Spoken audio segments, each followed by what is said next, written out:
Hola amigos, los saluda el profesor Willy Valdés. Una vez más me hago presente para entregarte el solucionario de un examen de admisión. Esta vez, la evaluación de la Universidad Nacional del Santa, examen ordinario 2023-2. Nos han hecho llegar las preguntas y nos han pedido que las analicemos y las resolvamos. Y aquí estamos para hacerte llegar el solucionario más efectivo. Empecemos. Texto 1. El bullying o acoso escolar es una conducta de agresión hacia un individuo o a un pequeño conjunto de ellos, que ocurre en el ámbito de la escuela. Sus manifestaciones pueden ser muy diversas: maltratos, insultos y humillaciones constantes, el fomento del desprecio grupal, el robo, la destrucción de útiles escolares, la ley del hielo, que es la exclusión social selectiva, e incluso el abuso sexual. Estas conductas tóxicas escolares, que pueden bordear lo delincuencial y lo psicopático, tienen siempre en común la crueldad, así como la ausencia de las nociones de solidaridad, de tolerancia y de respeto, y en muchos casos padecen de distorsión cognitiva. Esta primera parte nos presenta ya al desarrollo temático del texto. Todo va a darnos a conocer qué cosa es el bullying y cómo se manifiesta. A la idea principal la tenemos al inicio del texto. Entonces, esto es un texto de tipo analizante. También nos van indicando cómo se manifiestan, ¿no? Maltratos, insultos, humillaciones constantes, desprecio grupal, robo, destrucción, pero también la exclusión social selectiva. Incluso puede presentarse el abuso sexual. Se hace claro cómo nos muestran que estas conductas son tóxicas y que no solamente se quedan en simples abusos, sino que puede bordear lo delincuencial y lo psicopático. Y también destacan por su crueldad. La víctima de esta conducta agresiva experimenta en distinto grado una situación de vulnerabilidad, indefensión y chantaje emocional durante una nueva etapa de la formación de la psique y la personalidad. La mayoría de los casos de abuso escolar se da en la adolescencia, una etapa en que la socialización es continua y necesaria. Por otro lado, los sentimientos de rabia y frustración pueden dar lugar a nuevos ciclos de agresión contra terceros, pasando de víctima a victimario o en contra de sí mismos. La baja autoestima, el fomento de conductas suicidas o incluso el estrés postraumático son consecuencias comunes de la exposición reiterada al acoso escolar, requiriendo tratamiento psicoterapéutico durante la adolescencia o la adultez. La segunda parte ya se centra en lo que viene a ser las víctimas. ¿Qué es lo que van a sufrir? Dice que vulnerabilidad, indefensión, chantaje emocional son situaciones que se manifiestan siempre, pero también nos indican que es en la adolescencia donde se presentan en mayor grado y allí tienen mayores efectos, ya que es la etapa de socialización muy importante en el desarrollo de la personalidad. Hacen saber que estos sentimientos de rabia y frustración generada pueden generar nuevos ciclos de agresión, pero esta agresión puede ser contra terceros e incluso contra sí mismos. ¿Por qué? Porque se ve que aumentan conductas suicidas. Esto acompañada de baja autoestima, estrés postraumático. Este fenómeno tóxico, siguen destacando lo tóxico del fenómeno, es también un síntoma de males previos. O sea, nos va a decir que hay antecedentes que generan, especialmente en el hogar y en la vida íntima de quien lo perpetra, o sea, de los bullies o abusivos, quienes no necesariamente presentan algún tipo de patología mental, o sea, no están locos o enfermos. Por lo general son víctimas de abuso en el hogar, de familias carentes de afecto. Es frecuente hallar entre ellos a víctimas de abuso sexual, hijos de hogares violentos o simplemente a jóvenes ávidos de llamar la atención de los padres mediante conductas hostiles. Esto significa que el propio abusivo requiere de atención psicológica y orientación social. Entonces ahí está, toda la primera parte centrada en contarnos qué es el bullying, cómo se manifiesta y qué genera. La parte media hablándome de la víctima y qué experimenta. Y la parte final, de dónde proviene el bully o abusivo, a qué se debe su presencia, a qué se debe el tipo de actitud que manifiesta. Vamos a las preguntas. La mayoría de los casos se presenta en la adolescencia. Podemos darnos cuenta nosotros que eso ha sido presentado de manera literal, ¿no? Es la adolescencia donde se hace presente este tipo de conductas, este tipo de abusos. Entonces, eso es cierto. Una de sus manifestaciones es la ley del hielo. También la ley del hielo o exclusión social, junto con maltratos, insultos, humillaciones constantes, son manifestaciones de lo que es el bullying. ¿Es función de la escuela expulsar a los bullies o abusivos? Bueno, la escuela no ha sido tocada aquí, ¿no? Nos ha hablado del bullying como acoso escolar, nos ha hablado de sus consecuencias, de la víctima y del victimario, pero no nos ha dicho cuál debería ser el papel de la escuela. ¿Es un fenómeno tóxico? También lo ha destacado en varias oportunidades. Nos ha dicho que estos son fenómenos tóxicos. Ahí está. En dos partes lo podemos encontrar. Los padres de familia requieren atención psicológica. Los padres de familia tampoco han sido mostrados aquí dentro de este texto. Entonces, si hablamos de cuáles son verdaderas, diremos que son la 1, la 2 y la 4. Por lo tanto, la A es nuestra clave. La 2. El enunciado que no corresponde a las víctimas del bullying. A ver, veamos, ¿cuál no corresponde? ¿Pueden causarse daño a sí mismas?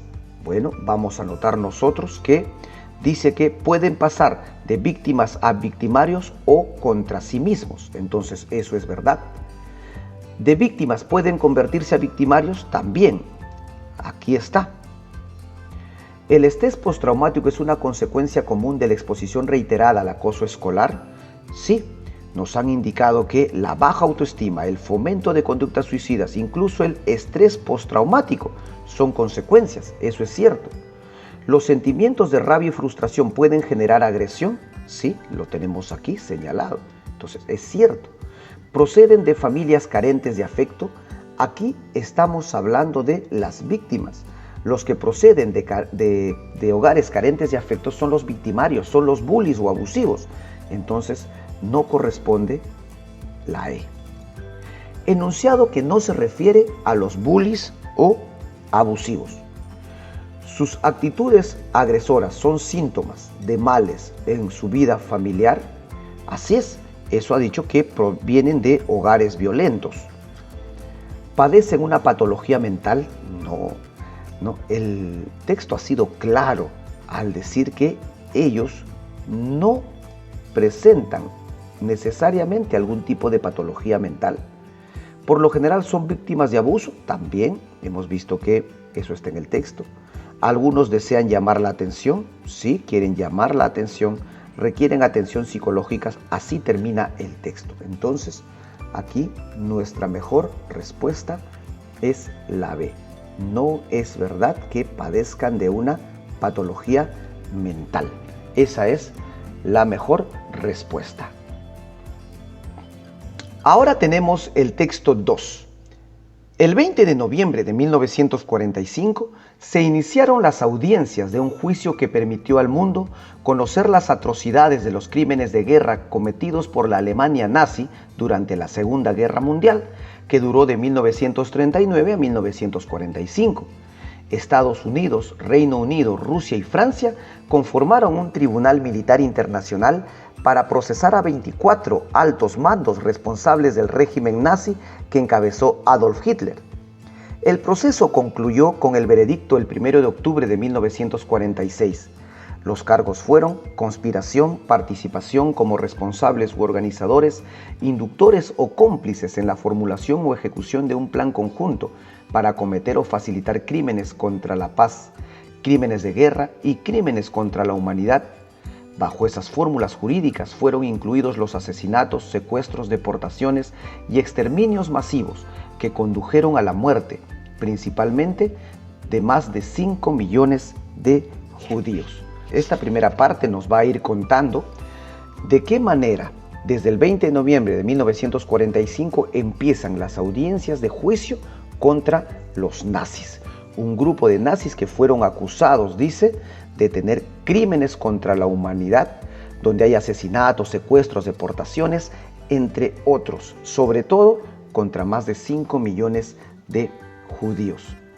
El de Nuremberg fue un juicio de los vencedores a los vencidos, que envió un mensaje de voluntad política por no dejar impunes crímenes nunca antes cometidos en una guerra y que por lo tanto no estaban hasta entonces establecidos como delitos en el derecho internacional.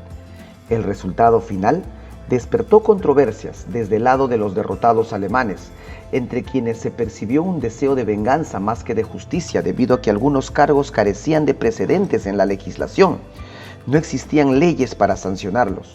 En síntesis, una élite de altos funcionarios nazis pagaría por crímenes cometidos por las tropas de asalto del ejército alemán. Bueno, aquí destacan en qué consistió el juicio de Nuremberg, ¿no? ¿Por qué? Eran los vencedores juzgando a los vencidos. Es más, parece que los vencedores querían dejar muy claro que no perdonarían a los vencidos, es decir, a los alemanes, por los crímenes que habían cometido. El problema es que simplemente habían altos mandos y ellos iban a pagar por los crímenes que las tropas, por más bajas que éstas sean, hayan cometido. El juicio fue utilizado como propaganda por los aliados, es decir, los vencedores, con el objetivo de agitar las conciencias de los pueblos sobre los horrores a los que puede llegar una civilización cuando se deja llegar por el fanatismo. Aquí estaban criticando a los nazis. 7 décadas más tarde, está claro que el proceso de Nuremberg no sirvió de lección para impedir que se siguieran consumando violaciones a los derechos humanos o matanzas étnicas desde posiciones de poder. En cambio, sirvió para sentar las bases del Tribunal Penal Internacional en La Haya, que permite procesar y perseguir de por vida a las autoridades nacionales involucradas en genocidios, como ocurrió por ejemplo con los gobiernos de Ruanda y la antigua Yugoslavia en la década de 1990. Es decir, no cambió nada la situación, pues siempre se han seguido violando los derechos humanos, pero lo positivo aquí es que el Tribunal Penal Internacional de La Haya surge, y esto deja que nada, ningún crimen contra lesa humanidad va a ser olvidada. En América Latina, el proceso de Nuremberg también repercutió. La teoría de los aparatos de poder criminalizados que se aplicó a las autoridades alemanas durante el nazismo fue la que utilizó la Fiscalía en Argentina para juzgar y condenar a las juntas militares por los casos de desaparición forzosa en 1976 y 1983. Y en Perú, el Ministerio Público recurrió a ella en 2 casos notables: el proceso contra el expresidente Alberto Fujimori en el juicio por las matanzas en Barrios Altos y el proceso en contra del fundador y líder de Sendero Luminoso, Abimael Guzmán. Estas ya son repercusiones, ¿no? Repercusiones del juicio de Nuremberg en América Latina. Un caso en Argentina y otro en Perú. Correcto. Entonces no está tan complejo, ¿no? Nos cuenta cuándo iniciaron, qué es lo que buscaban los juicios, luego en qué consistió el juicio de Nuremberg, luego para qué sirvió y cómo repercutió en América Latina, fundamentalmente en Argentina y en el Perú. Veamos, ¿qué es lo que nos dan las preguntas? Enunciado que no se relaciona con el proceso de Nuremberg. Impidió que se siguieran consumando violencias a los derechos humanos. Se sentó las bases del Tribunal Penal Internacional de La Haya para procesar y perseguir de por vida a autoridades. Bueno, eso sí es cierto, ¿no? Eso ha sido muy claro. El texto nos ha manifestado que sirvió para que se ponga el Tribunal Penal Internacional de La Haya. Eso está ahí, ¿no? Surgió la teoría de los aparatos del poder criminalizados también. Eso podemos darnos cuenta que está en la parte del último párrafo. En el Perú, ahí está el caso de la repercusión sudamericana, ¿no? Vemos aquí Alberto Fujimori y Abimael Guzmán. Fue un juicio de vencedores contra vencidos también, lo dice claramente aquí. Pero el texto es muy claro al indicar que todo esto, dice, no ha servido de lección, no sirvió de lección. Por lo tanto, no se relaciona decir que impidió que se siguieran consumando violencias a los derechos humanos. Entonces la A es la clave. El tema del texto es, para hallar el tema, yo debo preguntarme, ¿de qué o de quién trata el texto? Y el texto no trata de los crímenes de guerra cometidos por Alemania, ni la conformación del Tribunal Militar Internacional, que no fue militar por cierto, ni tampoco de la muerte de 5 millones de judíos. De lo que trata fundamentalmente es de el juicio de Nuremberg, que establece las bases de los procesos por genocidio en el mundo actual. La clave es la D. Luego nos preguntan qué tipo de texto es. Vemos que este texto está orientado hacia brindarnos información, darnos datos de ello. Y cuando se manifiesta este tipo de textos, cuando se tiene un material tratando de brindarnos básicamente información, nosotros decimos que el texto es de tipo expositivo.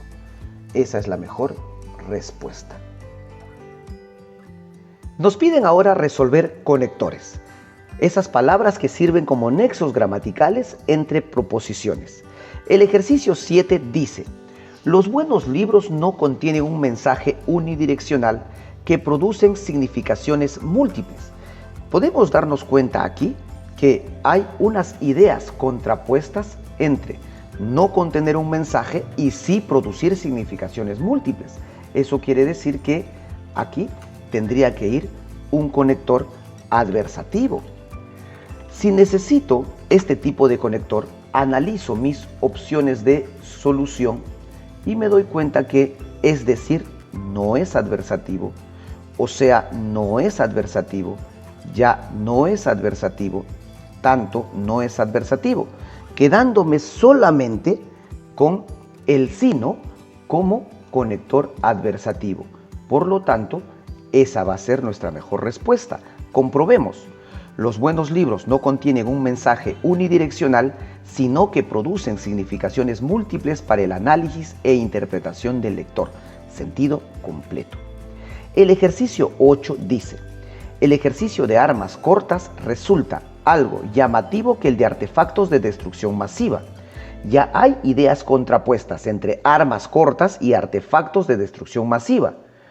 En realidad es el que mayor mortandad produce.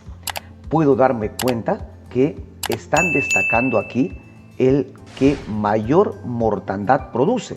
Eso quiere decir que aquí tiene que ir una idea contrapuesta.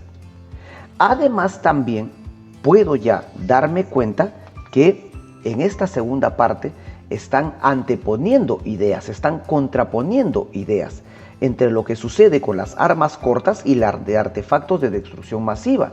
Eso quiere decir que aquí también tiene que ir un adversativo. Si es que es así, comenzamos a analizar las opciones de solución y nos damos con la sorpresa que en este caso, ya que no es adversativo, porque no es adversativo. Si aquí quiero una idea contrapuesta a mayor, no podría ser el más, porque en todo caso sería casi directamente proporcional. El pero no podría ir aquí.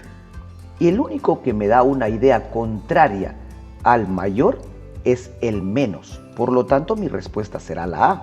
Vamos a comprobar. El comercio de armas cortas resulta menos llamativo que el de artefactos de destrucción masiva, pero en realidad es el que mayor mortandad produce. Sentido completo. Ahora me solicitan analogías, relaciones entre pares de palabras. Si simplemente voy a analizar la ubicación, me doy cuenta que puede ser Argentina Aconcagua, Colombia Huilo, Ecuador Chimborazo, Chile Atacama, mas no puede ser Venezuela Bolívar porque estoy hablando de aspectos geográficos. Pero el Huascarán es una montaña, el Atacama es un desierto, entonces tampoco va a ser la D, descartado.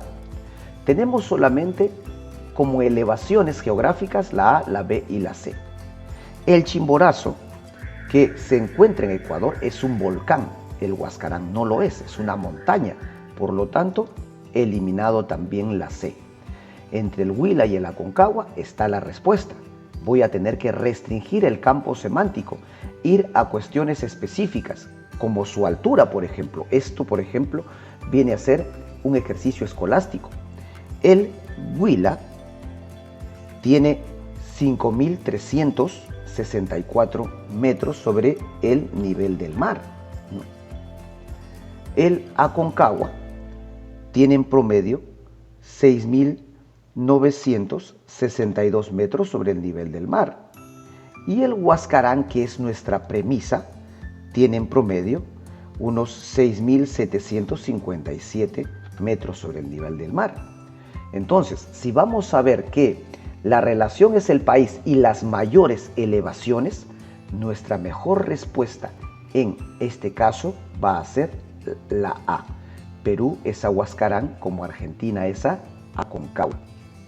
Ahora tenemos el ejercicio 10, donde nos ponen astrólogo y astrónomo. ¿Cuál será la relación que hay entre ellos? Podría ser cogéneres, ya que ambos estudian los astros, solamente que el astrólogo lo hace de manera no científica, mientras que el astrónomo sí utiliza la ciencia para sus investigaciones. Esa premisa lo voy a encontrar solamente en la alternativa B. Curandero y médico podrían ser cogéneres, ambos curan, ¿no? Pero el curandero no tiene estudios científicos, ¿no? El médico sí. La B sería nuestra mejor respuesta.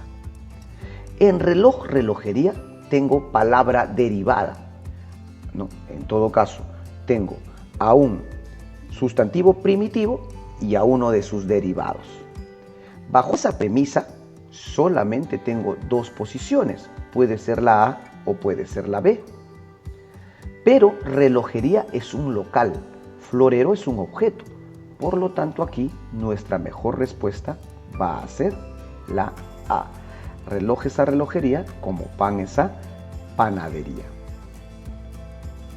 Ahora nos piden término excluido. El ejercicio 12, sustantivos colectivos. Es decir, tengo que analizar el ejercicio, ver que todos sean colectivos, más alguno debe de no cumplir ese requisito, porque el par base me indica el campo semántico. Bueno, siempre hay que utilizar dos para que encontremos la relación. Vamos a darnos cuenta que, por ejemplo, arboleda es colectivo, constelación también. Conjunto de árboles, conjunto de estrellas, pléyade, conjunto de estrellas, esqueleto, conjunto de huesos, pero si empieza, no es nombre de algún colectivo. Por lo tanto, la clave será la B. Roedor. En este caso, están poniéndome un hiperónimo y debo de buscar a sus cohipónimos. Muy bien. La chinchilla y el cuy son roedores. El hámster y la ardilla también. El armadillo no es un roedor, por lo tanto, tiene que ser mi término excluido. Lo mismo en instrumentos de cuerda, me presentan al género, tengo que buscar las especies y me doy cuenta que instrumentos de cuerda son la guitarra, el arpa, el contrabajo y el violín. La antara es un instrumento de viento, por lo tanto, tiene que ser mi término excluido. Ahora vamos nosotros a los sinónimos. Primero nos ponen uno contextual. En la representación teatral, el héroe recibió un ósculo de la dama. El término ósculo hace referencia al beso y dentro de las alternativas voy a tener esa palabrilla, por eso nuestra clave aquí va a ser la E. El Perú, dice la 16, es uno de los países más vulnerables al cambio climático, por lo que resulta imprescindible conservar el suelo y el agua. Muy bien, es muy vulnerable, es frágil, o sea que puede ser herido o dañado. Propenso es tendente, relacionado no lo es, puede ser indefenso, pero si es imprescindible, es importante, es primordial. Por lo tanto, mi clave aquí va a ser la D. Es la mejor respuesta. Ahora nos piden antónimos. La pregunta 17 dice fruslería. Una fruslería es algo que no tiene valor, que no tiene importancia. Debo buscar yo en las alternativas algo que sí importe bastante, que signifique mucho. Y ello vamos a encontrarlo en la alternativa C, esencial, importante. El reportaje publicado propició la aprobación, la afirmación. Entonces, su contrario sería el rechazo. ¿Y dónde hay rechazo? En la palabra antipatía. Esa sería la clave. Ahora vamos a las oraciones incompletas. Dice, un proyecto supone garantizar la de aditivos químicos en el proceso de. El rastro verbal aquí va a ser aditivos químicos. Si es que fuese ecológico, orgánico, bioecológico, etc., no debería de llevar aditivos químicos. Entonces veamos, un proyecto ecológico supone garantizar la eliminación de aditivos químicos, ¿correcto? Si es orgánico, no podría ser la utilización, tampoco la presencia. Puede ser la eliminación, sí. Pero agroindustrial, la presencia tampoco, ¿no? Entonces tengo la A y la E. Un proyecto agrícola y un proyecto ecológico. Pero el proyecto agrícola implica la eliminación de aditivos solamente en el cultivo. Pero si es agrícola, le conviene que se produzca más y mejor. Por lo tanto, la eliminación de aditivos químicos quizá no le convendría. Mas si es ecológico, es la implicancia de que se tiene que conservar el medio ambiente. Por lo tanto, no se use aditivos químicos en la siembra, que con el agua se va a los relaves, a las quebradas, etc., ¿no? Entonces, la mejor respuesta sería la A. Un proyecto ecológico supone garantizar la eliminación de aditivos químicos en el proceso de siembra. En la 20 nos dice, el a la diferencia significa que cada uno tenga la que desee tener. Bueno, la diferencia de ser alguien especial, de descollar con tus propias características. Entonces, eso no es enfrentarse, tampoco acceder. Es el derecho o el respeto, no hay otro. Entonces, el derecho a la diferencia significa que cada uno tenga la identidad que desea tener, y el otro dice, el respeto a la diferencia es que cada uno tenga, pero que cada uno tenga no implica respeto, implica que los demás respeten de mí. Entonces, el derecho va a ser la mejor respuesta. El derecho a la diferencia significa que cada uno tenga la identidad que desee tener. Y así hemos terminado la resolución de estos ejercicios.